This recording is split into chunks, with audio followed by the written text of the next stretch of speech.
programa de hoy, Clero de Estados Unidos y México se reúnen para examinar la alarmante situación de los migrantes. Cambian decisión en Roma y sacerdotes pueden reabrir iglesias parroquiales ante coronavirus. Y conversaremos con el abogado de los jóvenes Provida en México que fueron detenidos tras agresiones de feministas. Qué gusto darles la bienvenida, como siempre, a su programa EWTN Noticias. Soy Eddie Rodríguez Moreno. Y yo, Silvia Ordóñez, gracias por acompañarnos. Iniciamos esta nueva edición conectándonos rápidamente con nuestro corresponsal en México, Diego López Colín, quien nos trae información sobre la reunión que sostuvieron el clero de Estados Unidos y el mexicano para evaluar la alarmante situación de los hermanos migrantes. Diego, adelante, te escuchamos. Hola Silvia, hola Eddie, los saludo desde la Ciudad de México para contarles que se realizó un encuentro entre el clero de Estados Unidos y de México en la diócesis de Bronxville, Texas, con la intención de analizar la situación que viven los migrantes en ambos lados de la frontera. Con un espíritu de iglesia en salida y con mucha esperanza se llevó a cabo del 4 al 6 de marzo la reunión binacional de obispos, sacerdotes y laicos de México y Estados Unidos en la diócesis de Bronxville, con la intención de coordinar el trabajo que se hace a favor de los migrantes en ambos lados de la frontera. Durante esta jornada se compartieron diversas inquietudes del momento actual, tan difícil y apremiante que están viviendo los migrantes, inmigrantes y refugiados, además de las posibles y necesarias acciones que como Iglesia Católica y sociedad se pueden ofrecer. Un encuentro que se presenta en el marco del anuncio de la posible llegada de otra caravana migrante. Por otro lado, medios locales de Honduras avisaron que salió un nuevo grupo de migrantes de entre 100 y 150 niños, mujeres y hombres a Corinto, la frontera guatemalteca, en un intento de llegar a Estados Unidos. En otra noticia les comento que el Instituto Nacional de Estadística y Geografía inició con su encuesta nacional de población y vivienda 2020, la cual se realiza cada 10 años, con la intención de conocer datos sobre los mexicanos y así establecer y organizar políticas públicas que se adecúen al entorno de la nación. En este contexto, la Iglesia exhortó a todo el pueblo mexicano a responder de forma completa esta encuesta, ya que es indispensable tener una claridad de quiénes conforman el país. Este ejercicio también ayudará a tener datos certeros sobre nuestra Iglesia y la evolución de la población según su credo religioso, así como otras variables estadísticas que ayuden a la toma de decisiones y de acciones pastorales. Ante esto, la Conferencia del Episcopado Mexicano explicó cómo se debe responder cuando se pregunte sobre la religión que se profesa. La SEM dejó en claro que es suficiente con contestar católica. El organismo apuntó que gracias a un acuerdo con el Instituto de Estadística y Geografía, el Episcopado Mexicano dará seguimiento al proceso de la clasificación para evitar confusiones. Esta aclaración surge de lo ocurrido hace 10 años previo al último censo de población, cuando se consideró que el cuestionario estaba manipulado para quitarle fieles a la religión católica.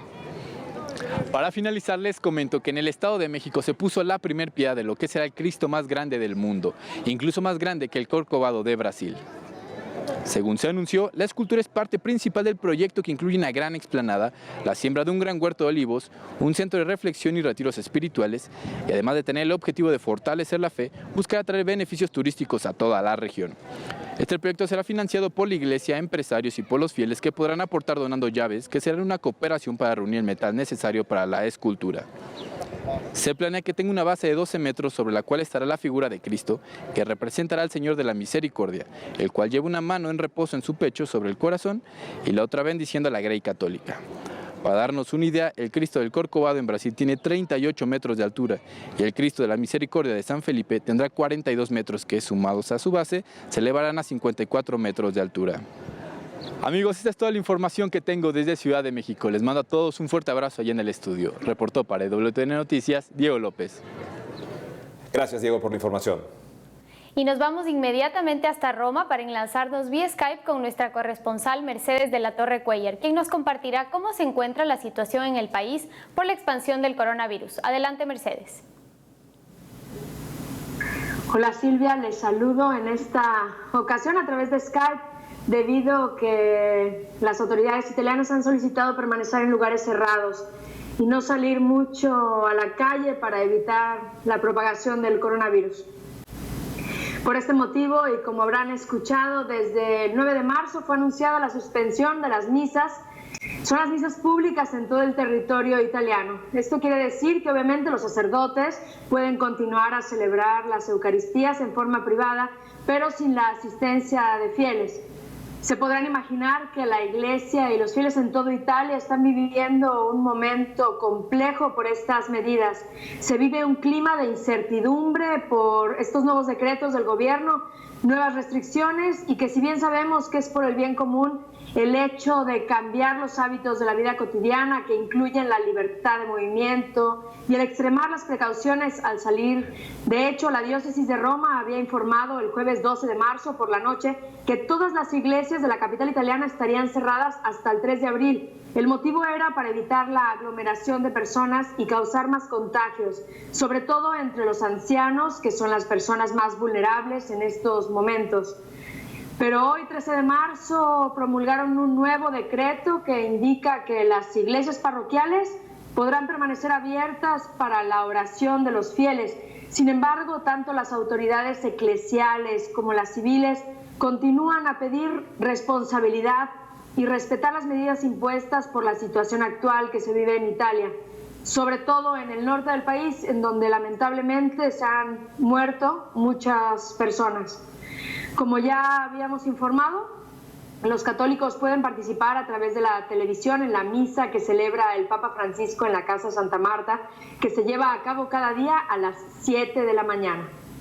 Este 13 de marzo, día en que el Vaticano festeja el 7º aniversario de la elección como pontífice del Papa Francisco, el Santo Padre rezó nuevamente por los enfermos y por las familias que sufren esta pandemia. Y tras haber rezado ayer por los gobernantes, hoy pidió por los pastores para que acompañen al pueblo de Dios en esta crisis. Por último, quiero destacar que ante todos estos acontecimientos, la oración juega un papel muy importante. Nos lo repite no solamente el Papa Francisco, sino que es el constante llamado que realizan a la Iglesia Universal. En esta línea, el rector mayor de los salesianos, don Ángel Fernández Artime, convocó recientemente a participar a una novena extraordinaria a la advocación mariana de la Virgen María Auxiliadora. El padre Ángel, que ha sido recién elegido sucesor de don Bosco por otros 6 años durante el capítulo general de la congregación, pidió a todos los miembros de la familia salesiana y a los jóvenes del mundo renovar su plena y total confianza en María Auxiliadora. Esta novena se llevará a cabo del 15 al 24 de marzo y consistirá en el rezo de una oración especial, así que quien quiera puede unirse también a esta iniciativa de oración. Estimados, esto es todo por hoy. Seguiremos trabajando para relatarles más durante este periodo, mientras que confiamos que todos ustedes nos acompañan con sus oraciones. Informo para ustedes desde el Vaticano, Mercedes de la Torre Cuéllar. Gracias, Mercedes, por lo que nos has contado y esperemos que la situación mejore pronto en Italia y en todo el mundo. Ahora les contamos que con motivo de las violentas manifestaciones que se vivieron el pasado 8 de marzo por la marcha que realizaron grupos feministas en México, 5 jóvenes pro vida fueron detenidos mientras defendían la catedral metropolitana del país. Para conversar sobre la situación jurídica actual de estos jóvenes, estamos conectados vía Skype con José Luis Rodríguez Solís, abogado de 4 de los 5 pro vidas detenidos. Doctor Rodríguez, bienvenido a EWTN Noticias. Muchas gracias. Un saludo a todo el auditorio. Abogado, para ponernos en contexto, ¿nos podría contar brevemente por qué detuvieron exactamente a los jóvenes, de qué y quiénes los acusan?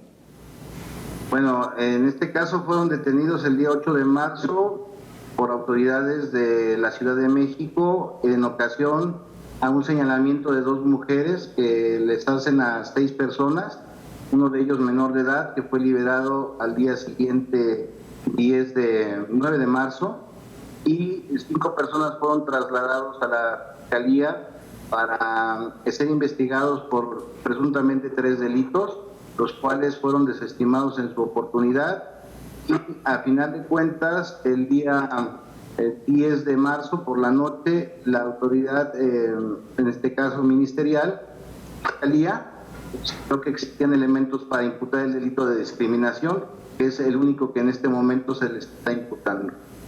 Y ellos ya se encuentran libres desde el día 11. ¿Y cuál es la situación jurídica de los jóvenes pro vida? ¿Ha mejorado o empeorado su caso? No, definitivamente ha mejorado, porque el delito que ahora se les imputa no necesariamente alcanza, no necesariamente es un delito que se va a castigarse con pena privativa de libertad. Finalmente, abogado, ¿cree usted que este arresto es una forma de amedrentamiento político o ideológico para los que están a favor de la vida y los valores cristianos en México? Desde mi punto de vista personal, le comento, la percepción que tengo es de que hay un ataque directo contra la gente que defiende los valores tradicionales, como es la familia, como es la vida, porque una de las consignas que estos grupos feministas han abierto de manera pública es como exigencia principal el aborto. Es curioso que el día en que ellos son detenidos, al día de ayer, el día 11 de marzo, en el que se estaba resolviendo su situación jurídica en el Congreso del país, estaba también en ese momento analizando en comisiones la posibilidad de elevar a ley el aborto como un derecho. Finalmente, tanto el Congreso, en este caso, no dio pauta a que se aprobara en comisiones, y nosotros por la noche de ese mismo día obtuvimos, ya estaban saliendo sus jóvenes en libertad. Abogado José Luis Rodríguez Solís, muchas gracias por haber estado con nosotros en EWTN Noticias. Muchísimas gracias a todos ustedes. Gracias nuevamente, doctor Rodríguez. Amigos, tenemos que hacer una pausa, pero al volver, Colombia se prepara para su 13º Congreso Nacional Misionero. Cardenal en Sri Lanka exige respuesta al gobierno ante los ataques terroristas de la Pascua de 2019, que mataron varios cristianos. Ya regresamos con más información en EWTN Noticias.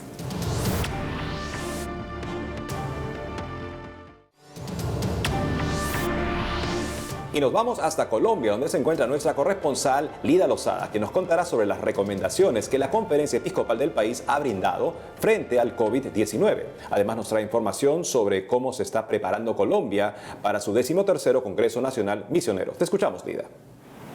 Compañeros y estimados televidentes, hoy los saludo desde la ciudad de Florencia, capital del departamento del Caquetá, ubicado en la región amazónica de Colombia. A mi espalda se encuentra la Catedral Nuestra Señora de Lourdes y desde aquí quiero contarles que luego de haber emitido un comunicado ofreciendo algunas recomendaciones para aplicar en el ámbito de la vida y de la misión de la Iglesia y evitar la propagación del COVID-19, la Conferencia Episcopal ha hecho un nuevo llamado, esta vez a mantener la calma y a recordar que las indicaciones dadas son de carácter extraordinario y que se deben a la complejidad y los riesgos de la actual situación.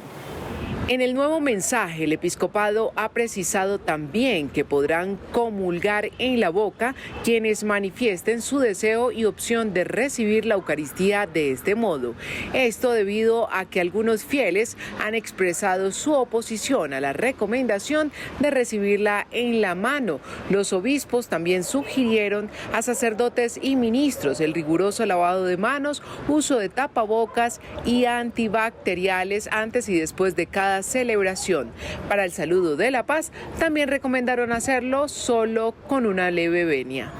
Y precisamente sobre este tema hablamos con el señor arzobispo de Florencia, quien manifestó que si bien se socializaron las líneas con el clero, por el momento no se debe mantener alarma. De hecho, en la mayoría de las parroquias de esta ciudad, como en otras jurisdicciones, los momentos tanto de la comunión como de la paz se siguen desarrollando de manera normal. En el momento presente, lo que estamos invitando es a que tomemos las medidas necesarias que siempre se han debido tomar y que hemos debido tener en esta región específica: lavado de manos, también pues cuidado en nuestras comunicaciones, en el aseo personal, en el aseo de nuestros templos y de nuestras instituciones y lugares donde estamos. Pero más allá de generar pánico, pues más allá no debemos hacerlo porque pues por ahora esperemos qué evolución tiene en la región. Y en el momento oportuno, pues si hay necesidad de dar unos criterios más severos, lo haremos. En otras noticias, avanzan los preparativos para la versión número 13 del Congreso Nacional Misionero, que este año tendrá como sede la ciudad de Pereira. El evento, que se desarrollará del 25 al 28 de junio, tendrá como eje temático principal la dimensión mariana. La Conferencia Episcopal y la Diócesis de Pereira esperan la participación de cerca de 1.200 personas, entre laicos y religiosos, provenientes de las distintas regiones del país. De acuerdo con los organizadores, un componente importante dentro del Congreso será conocer cómo avanza el anuncio del Señor en los jóvenes, en los migrantes, en la realidad amazónica, en los afrodescendientes y en las comunidades indígenas. Estamos planeando este congreso como ya preparación a celebrar el centenario. Cumpliremos 100 años de estar celebrando estos congresos y esto acontecerá en el 2024. El tema de este año que nos convoca es despertar la conciencia de la misión Adyentes al interno y al externo de Colombia. Amigos, esto es todo por ahora. Gracias por estar con nosotros. Compañeros, continúen ustedes en estudio. En otras noticias les contamos que el cardenal Malcolm Ranjit, arzobispo de Colombo en Sri Lanka, pidió al gobierno del país responder ante los ataques sucedidos en el domingo de Pascua de 2019. El purpurado afirmó que si no hay prontas respuestas, organizará protestas públicas para velar por el derecho de los afectados. Veamos. El cardenal Malcolm Ranjit, arzobispo de Colombo en Sri Lanka, expresó que liderará protestas públicas en su país si el gobierno no produce un informe creíble sobre los atentados ocurridos en Domingo de Pascua del año pasado. Al respecto, el purpurado manifestó que las preguntas sobre la inacción de las autoridades siguen sin respuesta y que si esta situación se mantiene, no dudará en salir a las calles para salvaguardar los derechos de todas las personas afectadas, de las cuales 259 fueron asesinadas y alrededor de 500 heridas. Según se dio a conocer, 2 iglesias católicas, una iglesia cristiana evangélica, 4 hoteles y un complejo de viviendas fueron alcanzados por un total de 9 terroristas suicidas, quienes pertenecían a un grupo islamita conocido como el nacional Tawhid Jamaat. A raíz de los ataques, los gobernantes de Sri Lanka han sido muy criticados por no haber evitado estos terribles actos de violencia, aun cuando los servicios de inteligencia indios advirtieron repetidamente sobre la posibilidad de que ocurrieran atentados en Domingo de Pascua, por ser esta una fecha que aglomera a muchos fieles en los templos y establecimientos de la ciudad. En este sentido, el cardenal Ranjit hizo un llamado al gobierno para exigir mayor transparencia y pedirle que responda ante las supuestas acusaciones que involucran a ciertas personas del gobierno con estos actos violentos. Para finalizar, el obispo anunció que se realizarán servicios de oración y exposición al Santísimo, con el fin de conmemorar a todas las víctimas que padecieron en los bombardeos y ataques de Pascua del año pasado. Ahora nos conectamos con nuestro director de noticias, Alejandro Bermúdez, que nos brindará un análisis sobre la reacción que tuvieron los obispos mexicanos y los fieles laicos en el marco de las manifestaciones por la mujer que se realizaron hace unos días en México. Adelante, Alejandro. Un famoso senador norteamericano demócrata, el senador Michael Patrick Moynihan de Nueva York, tenía una frase que se popularizó mucho en Estados Unidos. Él decía, todo el mundo tiene derecho a su propia opinión, pero no tiene derecho a sus propios hechos, facts, a los hechos. Y esto me parece un tema importante respecto de la manera como han reaccionado grupos a favor de la vida y grupos laicales en México frente a la marcha feminista y cómo han reaccionado los obispos. Los obispos en México tienen absolutamente todo el derecho de tener una opinión al respecto. Pero como he dicho en otras ocasiones, este es un tema prudencial y donde los católicos, y especialmente los laicos, que somos los primeros que vamos a enfrentar las consecuencias de una imposición de la ideología feminista, no van a ser los obispos, vamos a ser los laicos los primeros en ser afectados por eso. Tenemos no solamente un papel que corresponde a nuestro derecho laical, sino es también un deber. Y cuando algunas autoridades eclesiásticas han tomado a mal que estas organizaciones laicales o la opinión que yo personalmente he dado, que no soy mexicano, pero he representado y he reflejado lo que muchísimos laicos, es decir, una mayoría de laicos católicos comprometidos piensan respecto de cómo lidiar con estas circunstancias.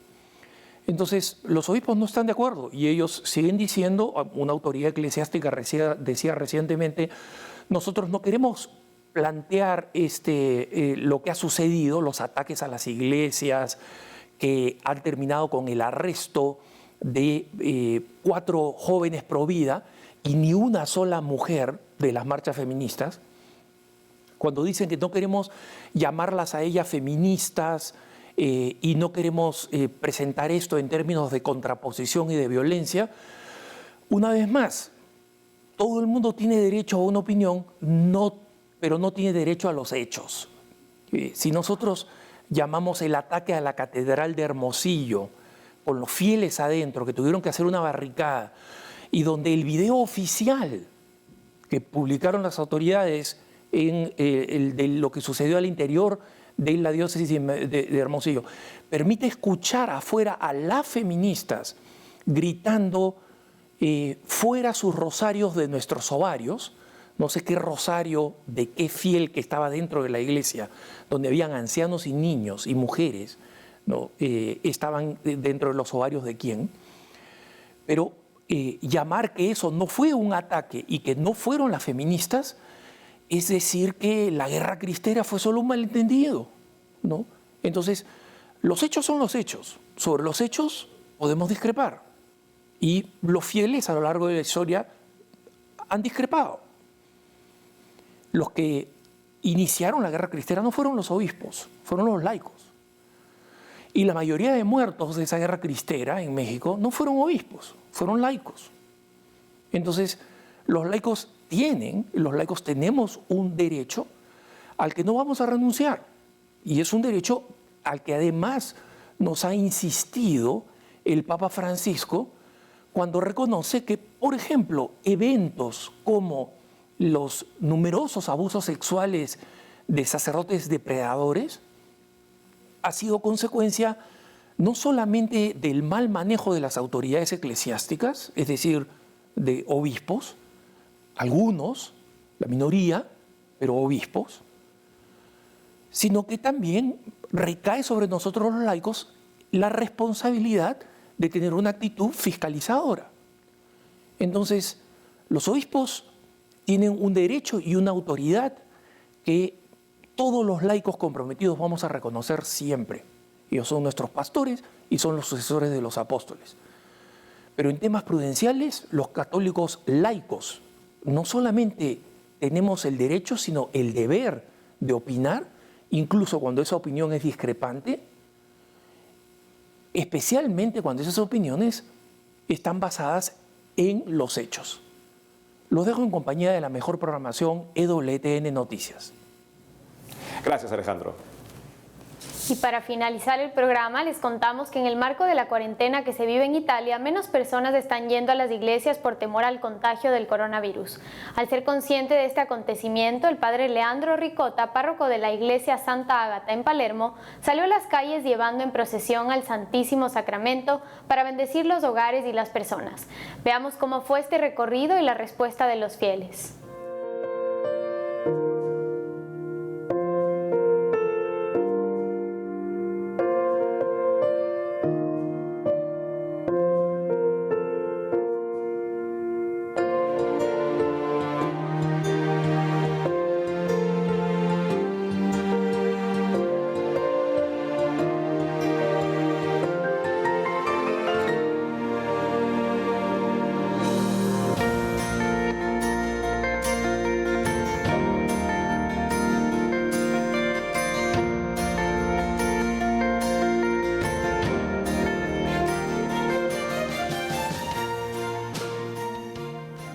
Realmente un gesto maravilloso el de este sacerdote que ha sacado al Santísimo Sacramento en medio de las calles que se ven vacías, unas imágenes realmente conmovedoras y que también nos dejan un mensaje súper importante detrás, que es que nosotros tenemos que apoyarnos en el Señor, porque no podemos hacer esto solo ni enfrentar estas situaciones que a veces pueden parecer un poco más complejas, así que de verdad un ejemplo muy positivo el de este sacerdote. Las medidas de contención del gobierno italiano se deben en parte importante a que Italia es el país más anciano de Europa. El 23% de la población está por encima de los 65 años.